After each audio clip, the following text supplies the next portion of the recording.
ओम।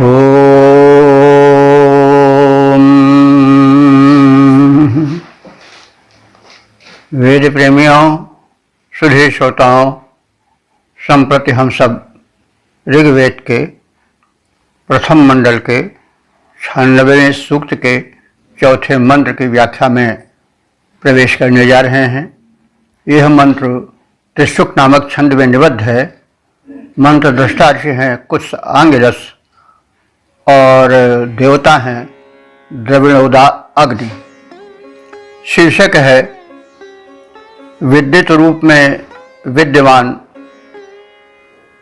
द्रविणोदा अग्नि जो आकाशवासी हैं वे हमें अनुदानित करें।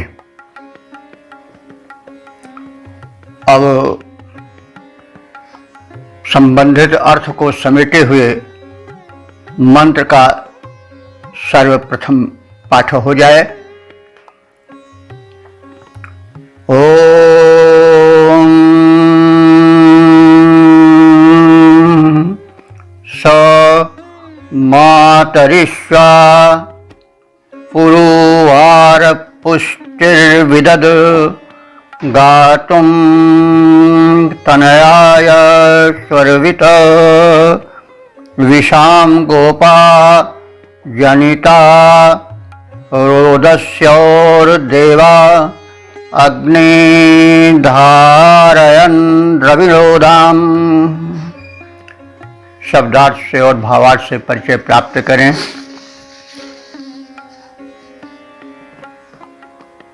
सह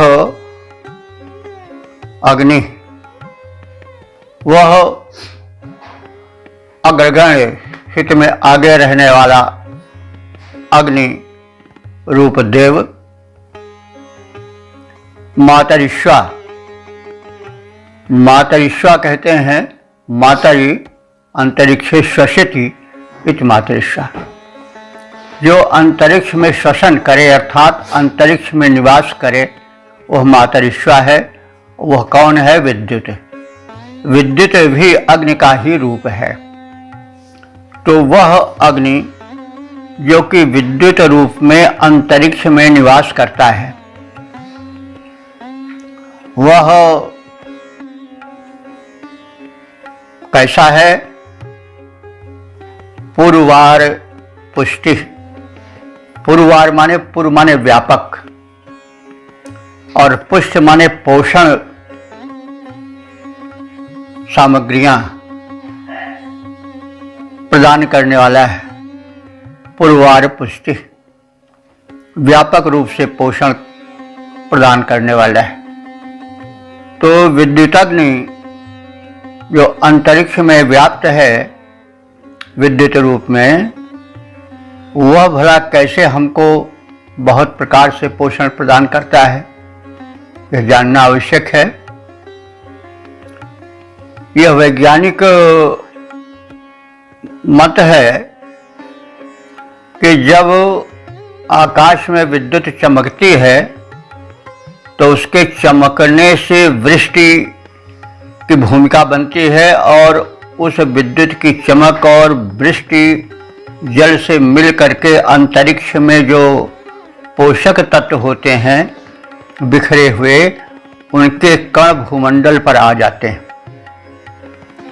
और भूमि उन तमाम पोषक तत्वों को जो प्रोटीन रूप में, जो विविध खनिज रूप में, विटामिन्स रूप में, मिनरल्स रूप में विद्यमान रहते हैं, वे धरती में आ जाते हैं और धरती से उनको खींचते हैं अपने जड़ों के माध्यम से। वृक्ष वनस्पतियां, उनमें जो फल फूल अन्न लगते हैं, उनके द्वारा प्राणियों का और मनुष्यों का पोषण होता है।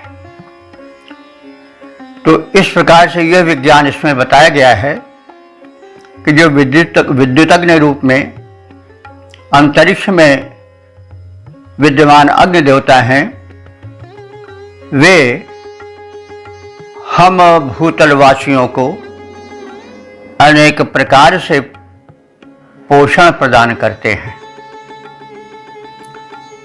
और स्वर्गवित, स्वर्गलोक को कहते हैं। वित माने ज्ञाता, वे स्वर्गलोक के ज्ञाता हैं। तो स्वर्गलोक क्या है? जहां के सुख ही सुख हो। तो वे अग्निदेव यह जानते हैं कि किन उपायों से स्वर्गीय सुख मिल सकता है, उसे वे यज्ञ के माध्यम से दिलाते हैं और मनुष्य को बताते हैं, प्रेरित करते हैं कि इस प्रकार से यज्ञ करो, इस प्रकार से आहुति डालो, और इस प्रकार से जब औषधीय द्रव्यों को लेकर धूम प्रसरित होगा तो वातावरण शोषित होगा, स्वास्थ्य मिलेगा। स्वास्थ्य का सुख स्वर्गीय सुख देने वाला है। और स्वर्ग यानी सुख का जो केंद्र है वह स्वास्थ्य ही में है। जब शरीर स्वस्थ रहेगा, मन स्वस्थ रहेगा, बुद्धि स्वस्थ रहेगी, तब मनुष्य सुख का अनुभव कर सकेगा, सुख कर वस्तुओं का संचयन कर सकेगा, श्रम कर सकेगा, नए नए अन्वेषण कर सकेगा, और इस प्रकार से वो धरातल को स्वर्ग बना सकेगा। यह संदेश है। तो वह अग्नि जो है, जो विद्युत रूप में अंतरिक्ष में व्याप्त है, वह अनेक पोषण द्रव्य देने वाला है, स्वर्गिक सुख की भूमिका बनाने वाला है। और विषाम गोपाः, विष में जब तालवी सा है तो उसमें विष कहते हैं प्रजा को। देखिए, एक तो होता नहीं मूर्धन्य वाला, तो विष माने जहर होता है, लेकिन विष माने होता है जो तालवीय होता है, मूर्धन्य नहीं होता है, तो उसे विष का अर्थ प्रजा होता है। विषामपति राजा को कहा जाता है। उसी विष से वैश्य शब्द बना है, क्योंकि वैश्य व्यापारी वर्ग है, तो वह एक जनपद से दूसरे जनपद की प्रजाओं से संबंध स्थापित करता है व्यापार के संबंध में, इसलिए वह वैश्य कहा गया। तो विभिन्न देशों में प्रवेश करने के कारण व्यापार के संदर्भ में विश्व से ही वैश्य बना है। तो थोड़ा जाने और वर्णों के वजन को समझना चाहिए। सा, शा और शा, इनमें भेद होता है। तो यहाँ पर विष है, तालवी शा है, और मूर्धन शा जिसको कहते हैं, मूर्धा से जिसका उच्चारण होता है, और उसका उच्चारण इधर उत्तर के वेद पाठिक खा रूप में करते हैं। अगर वो इसको करेंगे तो बिखाम कहेंगे। जैसे पूखा कहते हैं पूषा को, तो ये उच्चारण पद्धति है, लेकिन हम लोग भले उत्तर भारत के हैं लेकिन उसको मूर्धा से शा करते हैं, खा नहीं करते हैं। तो इसलिए हमें उस मूर्धन्य और तालवी के अंतर को समझकर अर्थ में प्रवेश करना चाहिए। तो यहाँ विष है, विष कहते हैं, यहाँ पर तालवीय शाह है, जिसको बड़ा शाह भी लोग बोलते हैं, तो उसका अर्थ होता है प्रजा। तो वह जो अग्नि है वह विषाम गोपा, प्रजाओं का रक्षक है। गोप कहते हैं रक्षक करने वाले, गोप माने ग्वाले के अर्थ में होता है, लेकिन वो भी गो माने गाय, पा माने रक्षण करते हैं। तो यहाँ पर गोपा मतलब रक्षक है, अंत में गुप धातु से बना है गोप। तो ये जो अग्निदेव हैं, द्रविणोदा हैं और विद्युत रूप में भी विद्यमान हैं, ये विषाम गोपाः, प्रजाओं के जनवर्ग के गोप हैं माने रक्षक हैं। रोदस्योः जनिता, रोदस रोदसी शब्द है। रोदसी शब्द में अवनी और अंबर दोनों यानी भूलोक और अंतरिक्ष लोक दोनों एक ही शब्द में अर्थित होते हैं, समाये हुए हैं। जैसे पितर शब्द है, पितर में माता और पिता दोनों आते हैं। उसी प्रकार से रोदसी में धरती और गगन, अवनी और अंबर दोनों अर्थ समाविष्ट होते हैं। तो रोदस्योः जनिता, रोदस्योः षष्ठी द्विवचन, यह धरती और आकाश के, अवनी और अंबर के जनिता माने जनक हैं, जन्म देने वाले हैं। तो जन्म देने से मतलब यह हुआ कि वह उपयोगी पोषक तत्वों को धरती पर ला करके, गिरा करके, विकीर्ण करके जन्म देने वाले हैं, यानी नवजीवन प्रदान करने वाले हैं। पोषक तत्वों द्वारा नवजीवन प्रदान करने वाले हैं। और रोदस्योः माने धरती और आकाश में। तनयाय गातुम विदत, ऐसे अग्निदेव, तनयाय माने पुत्रों को अथवा पुत्र पौत्रों को, गातुम माने गमनशील करें, प्रगतिशील करें, और विदत माने वे इस पद्धति को जानते हैं, इस रहस्य को जानते हैं कि कैसे मनुष्य और उनके पुत्र पौत्र प्रगति पथ पर गमन कर सकते हैं। तो इसलिए कहा गया है कि हे अग्निदेव, आप पुत्र पौत्रों को गातुम विवति विदत, गमनशील पथ को, प्रगति के पथ को, विदत माने जानने वाले हो, जानते हो। तो जानते हो तो बताओगे। तो इसलिए आप हे द्रविणोदा अग्निदेव, हमारे सबके पुत्र पौत्रों को, और हम सब भी आपके पुत्र पौत्र ही हैं, ऐसा भी अर्थ कर सकते हैं, को आप प्रगति का पथ दिखाओ, क्योंकि आप प्रगति के पथ के ज्ञाता हो। तो इन्हीं सब गुणों के कारण हे द्रविणोदा अग्निदेव, देवाः, देवताओं ने तुमको धारयन, देवदूत रूप में धारण किया है, नियुक्त किया है, सुरक्षित किया है। दूत वह है जो दो के मध्य में संवाद माध्यम से संयुक्त करता रहता है। जैसे राजदूत है वैसे देवदूत है। तो दो के बीच में जो संबंध स्थापित किया रहता है वह दूत है।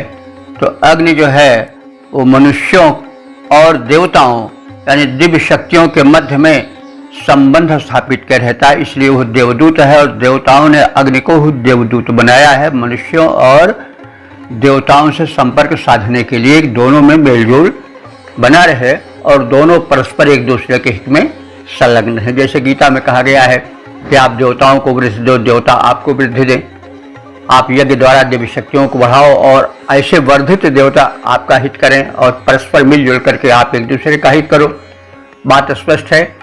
हम यज्ञ करेंगे, शुभ कर्म करेंगे तो पर्यावरण शुद्ध होगा, अग्नि और जल शुद्ध रहेंगे, तो ये देव हैं, तो ये जब शुद्ध रहेंगे तो आपको भी वृद्धि देंगे।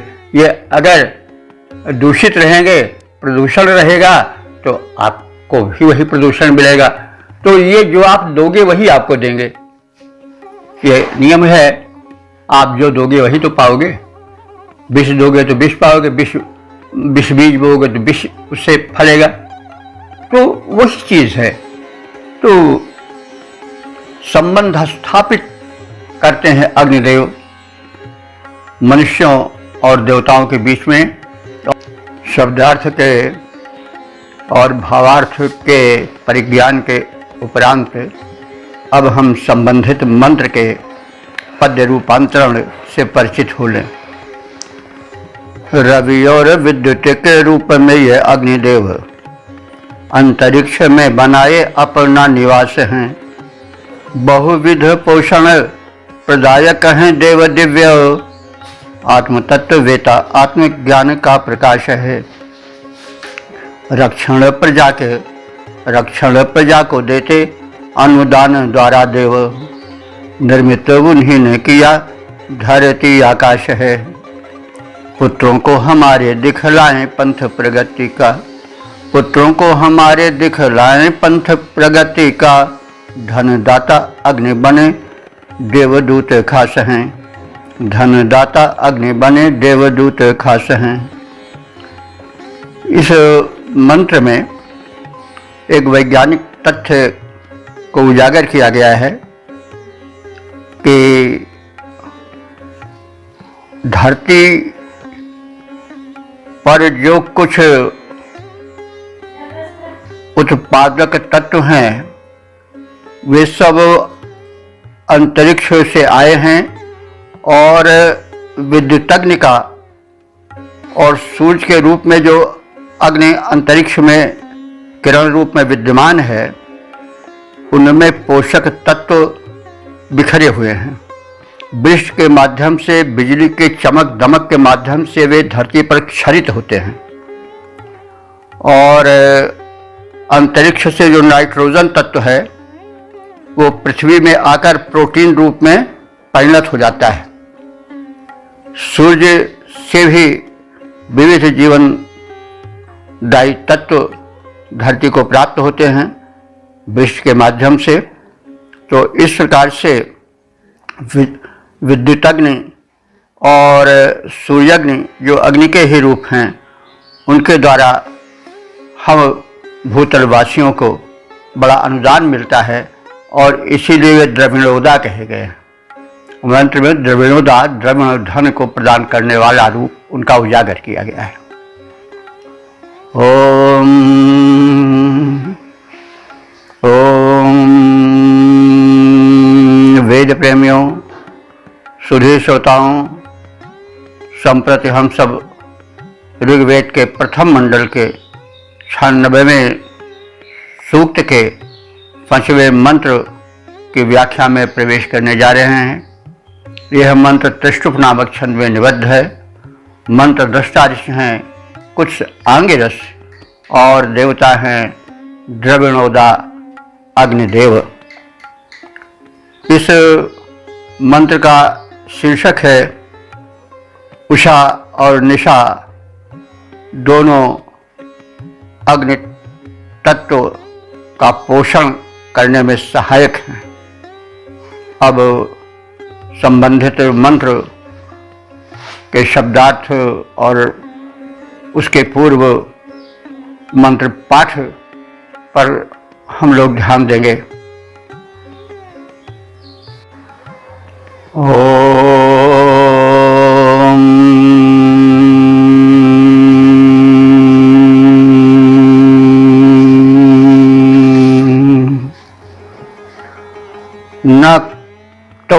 नक्तोषासा वर्ण मामेम्यानि धापयेते शिशुमेकं समीची द्यावाक्षामा रुक्मो अंतर्विभाति देवा अग्निं धारयन् द्रविणोदाम।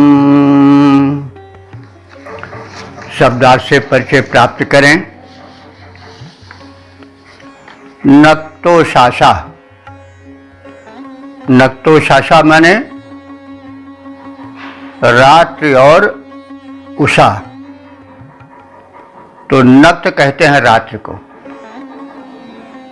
और उषा वो प्राभातिक बेला होती है जब थोड़ा जुलफुला रहता है, सूर्योदय के कुछ पूर्व का समय। तो नक्तोषासा रात्रि और उषा वर्णम आम में म्याने, ये दोनों वर्ण माने रूप रंग और प्रकृति में, आम में म्याने माने परस्पर विरोधी हैं। उषा का वर्ण गौर है, कुछ हल्का सा रक्तिम है, और निशा का वर्ण काला है। एक प्रकाश प्रदान करती है और एक प्रकाश को लुप्त किए रहती है, इसलिए कृष्ण वर्ण बनी रहती है। लेकिन दोनों में इस वैभिन्न के उपरांत भी एक साम्य है। उस साम्य क्या है कि समीची एकम शिशुम धापयते। समीची माने समान मनसा से, समान रूप से, समान भाव से। समीची एकम, एक उनमें से जो है उषा शिशुम धापयते। शिशुम माने उत्पन्न, सद्या उत्पन्न पुत्र को, यानी वह कौन है, यह केवल यहाँ पर उपमान दिया गया है, उपमेय नहीं दिया गया है। तो शिशु यहाँ पर उषा का शिशु कौन है, वो है सूर्य। तो उनमें से एक यानी जो उषा है वह सूर्य रूपी शिशु को धापयते माने पोषण प्रदान करती है, दुग्ध पिलाती है, पोषण प्रदान करती है, धापयते। और जो दूसरी है, जो निशा है, उषा से विपरीत वर्ण वाली है, वो भी अग्नि को पोषण देती है। वो किस रूप में, जो पृथ्वी की पार्थिव अग्नि होती है, यानी जो गार्हपत्य अग्नि है, रसोई में है, जो दीपक बनकर विराजमान है और अंधकार का हरण कर रही है, और इस प्रकार से वो दीपक रूप में जल करके उस अग्नि का ही तो पोषण कर रही है। ये तो बार बार चर्चा होती रही है कि ये अग्नियाँ हैं सब। सूर्य भी अग्नि है, विद्युत भी अग्नि है, और जो घर में हमारे विविध रूपों में प्रकाश फैलाती रहती है दीपक आदि के रूप में, वो भी अग्नि ही है। तो उषा भी शिशु को, प्रभात काल में जन्म लेने वाले सविता रूप वाले शिशु सूर्य को पोषण देती है, और उस पोषण को प्राप्त कर सूर्य निरंतर द्युतिमान होता जाता है, पुष्ट होता जाता है। और जो दूसरी है यानी निशा है, वो भी गार्हपत्य अग्नि को, रसोई की अग्नि को दीपक रूप में प्रकाशित अग्नि को और अधिक उद्दीप्त करती है, यानी अग्नि का वहाँ भी पोषण होता है। तो दीपकाग्नि के रूप में, और जो रसोई पाकशाला है उस अग्नि में विराजमान, उस स्थान पर विराजमान अग्नि को पोषित करती है, प्रज्वलित करती है। तो इस प्रकार से दोनों अग्नियों को ही पुष्ट करती हैं, भले वे रूप रंग में और स्वभाव में भिन्न हों, लेकिन दोनों अग्नि की पोषिका है। तो एकम माने एक जो है वह रुक्मा, रुक्मा माने, रुक्म कहते हैं सोने को, रुक्मा माने सुनहली है। सुनहली का मतलब वह आकाश में रहने वाली या अंतरिक्ष में रहने वाली विद्युत है। तो आकाश में रहने वाली रुक्म माने स्वर्ण वर्ण वाली चमकीली बिजली, द्यावा क्षमा, द्यावा माने आकाश द्युलोक, और क्षमा माने पृथ्वी के अंतः विभाति के मध्य में प्रकाशित होती है। पृथ्वी और अंतरिक्ष में विशेष रूप से प्रतिभाषित होती है और इन्हीं सब गुणों के कारण देवों ने इस द्रविणोदा अग्नि को धारण माने देवदूत रूप में नियुक्त किया, धारण किया, वर्ण किया। अर्थ है कि निशा और उषा ये दोनों स्त्रियां हैं, परस्पर विरोधी रूप रंग वाली और स्वभाव वाली हैं। इतना होते हुए भी दोनों अग्निरूपी शिशु के पोषण में दत्तचित्त रहती हैं। जो उषा है वह उदयकालीन सविता रूप सूर्य शिशु को पोषण प्रदान करती है, वह पुष्ट होता हुआ नित्य प्रकाशित होता जाता है। और निशा जो है वह गार्हपत्य अग्नि, घर में प्रयुक्त होने वाली अग्नि दीपक आदि के रूप में जो है उसको पोषित करती है, क्योंकि दीपक तो रात्रि ही में प्रकाशित होता है ना। दीपाग्नि जो है, दीपक में जो अग्नि विद्यमान है वो तो रात्रि में ही पोषण पाता है वो अग्नि। तो इस प्रकार से उषा सूर्याग्नि को पोषण देती है और निशा जो है दीपक आदि में व्यापक अग्नि को पोषण देती है। दोनों अग्नि को ही पोषण देती हैं। और जो एक तीसरी अग्नि है विद्युत अग्नि, वह द्युलोक और भूलोक दोनों के मध्य में प्रज्वलित होकर प्रकाशमान होता है। तो इन्हीं दिव्य गुणों के कारण, सर्वव्यापकता के कारण, उपयोगिता के कारण, महत्ता के कारण देवताओं ने इस द्रविणोदाग्नि को, जो कि भांति भांति से मानवों को धन देती है, पोषण प्रदान करती है, प्रगति प्रदान करती है, तो मानव हितार्थ देवदूत रूप में स्थापित किया। अर्थात अग्नि भिन्न भिन्न रूपों में हितकारी है और मानवता को पोषण प्रदान कर प्रगति पथ पर चलाने वाला है यह अग्नि। इन्हीं सब वैशिष्ट्यों से देवताओं ने अग्नि को देवदूत रूप में नियुक्त किया है। अब हम इस मंत्र के छंदोबद्ध रूप पर दृष्टि डालें।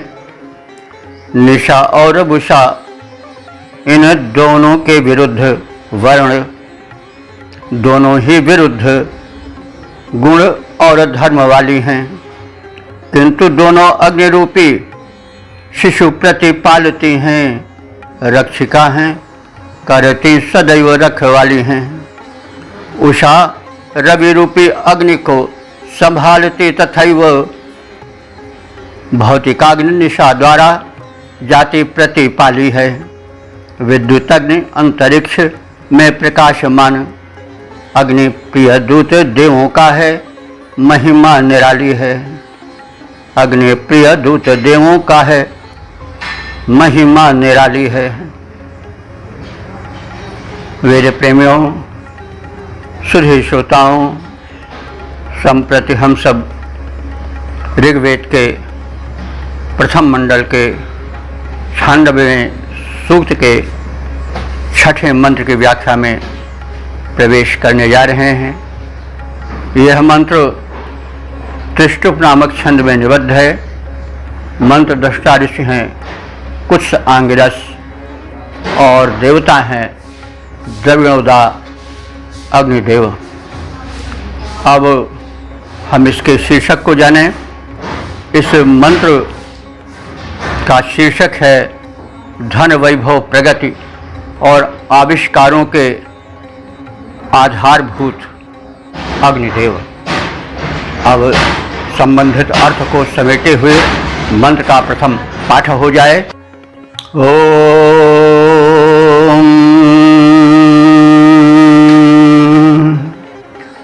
रायो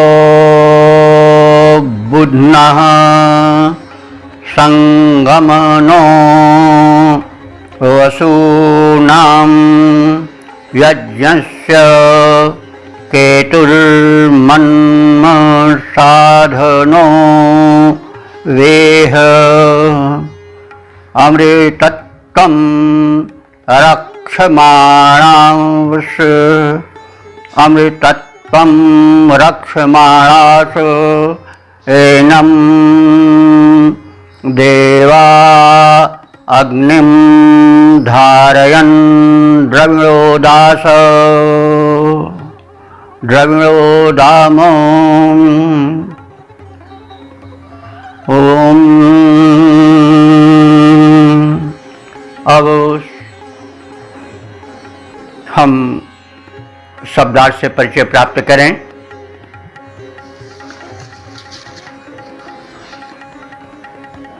यह अग्नि, जो अग्नि देवता रायः बुधना, रय शब्द है, रय कहते हैं धन को, और उसका बहुवचन है रायः। तो धन की विविध कोटियां हैं जिनके विषय में चर्चा होती रही है पिछले एपिसोड्स में। तो धन की विविध कोटियों के बुधना माने जानने वाले अथवा उनके आधारभूत हैं। तो जो अग्निदेव विविध धन कोटियों के मूलभूत आधार हैं, और जो अग्निदेव वसु नाम संगमनः, वसु कहते हैं धन ऐश्वर्य को, और वसु नाम माने धन ऐश्वर्यों के, संगमनः माने संगमन कराने वाले हैं, अर्थात प्राप्त कराने वाले हैं। और जो अग्निदेव यज्ञस्य केतुः, यज्ञस्य माने यज्ञ की, केतु माने पताका, जो अग्निदेव यज्ञ की पताका है, अर्थात पताका किसी की शक्ति और उपस्थिति की सूचना देने वाली होती है। तो अग्निदेव अपने प्रज्वलन और धूम प्रसारण के द्वारा पताकावत अपनी उपस्थिति का परिचय देते हैं और यज्ञ की पताका रूप में जाने जाते हैं। यज्ञ हो रहा है इस बात की सूचना वे देते रहते हैं अपने धूम आदि के प्रसारण द्वारा, प्रज्वलन माध्यम से। तो अग्नि इन गुणों से संपन्न है। और उनमें कौन से गुण हैं? वेह मन्म साधनः, वे वेह माने प्रगतिशील, मन्म माने मानवों के, साधना माने हित का साधन जुटाने वाले हैं। ये उनका सबसे बड़ा गुण है। और अमृतत्वम रक्षमाणासः देवाः, और इन्हीं कारण से देवाः, वे देव जो कि अमृतत्वम रक्षमाणासः, अमृत तत्व के रक्षण करने वाले हैं। अमृत वह तत्व है जो कि मनुष्य को अमर कर दे, अजर कर दे। तो वे देवगण जो कि अमृत तत्व के, अमरत्व के रक्षक हैं, उन सब ने अग्नि के कथित गुणों को भली भांति सोच विचार करके मानव हित में अग्नि को, एनम द्रविणोदाम, इस द्रविणोदा अग्नि को, धन प्रदायक अग्नि को धारयन, देवदूत रूपों में धारण किया, निर्धारण किया, अर्थात मानवों के और देवों के मध्य में संबंध स्थापित करने के लिए देवदूत रूप में इस अग्नि की नियुक्ति की। कारण कथित गुण हैं जो अभी शब्दार्थ में बताए गए हैं।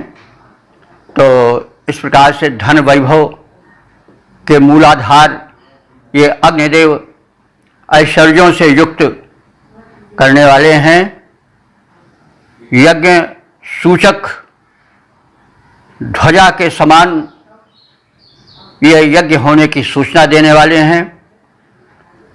वे मनुष्य जो प्रगति प्राप्त करने के इच्छुक हैं, उनको भिन्न भिन्न साधनों से संपन्न करने वाले हैं, उन्हें उन्नति के साधन प्रदान करने वाले हैं, उनका पथ प्रदर्शन करने वाले हैं और इष्ट फल प्रदायक हैं। इन्हीं कारणों से अग्नि के इन्हीं दिव्य गुणों को, उपयोगी गुणों को ध्यान में रख करके अमरत्व के रक्षक देवों ने अग्निदेव को, द्रविणोदा अग्निदेव को देवदूत रूप में नियुक्त किया और मानव और देवों के बीच में मैत्रीपूर्ण संबंध स्थापित किया। तो अग्निदेव के, द्रविणोदा अग्निदेव के कथित गुणों के परिचय प्राप्त उपरांत हम सब अब उन्हीं भावों को पद्य में रूपांतरित हुआ देख लें। अग्नि देवता की दिव्य महिमा अपार अति, अग्नि देवता की दिव्य महिमा अपार अति, सारे धन ऐश्वर्य वैभवों के मूलाधार हैं। सद्य सूचनाएं देते यज्ञ की पताका बने, मानवों का करते अतीव उपकार हैं। ऐश्वर्य समस्त उपलब्ध करा देते शीघ्र, साधकों के हेतु कल्प वृक्ष ज्यों उदार हैं। ऐसे दिव्य देवता का वर्ण सुरों ने किया, अमरत्व रक्षक जो इष्ट प्रदाता हैं, अमरत्व रक्षक जो इष्ट प्रदाता हैं। ओम शम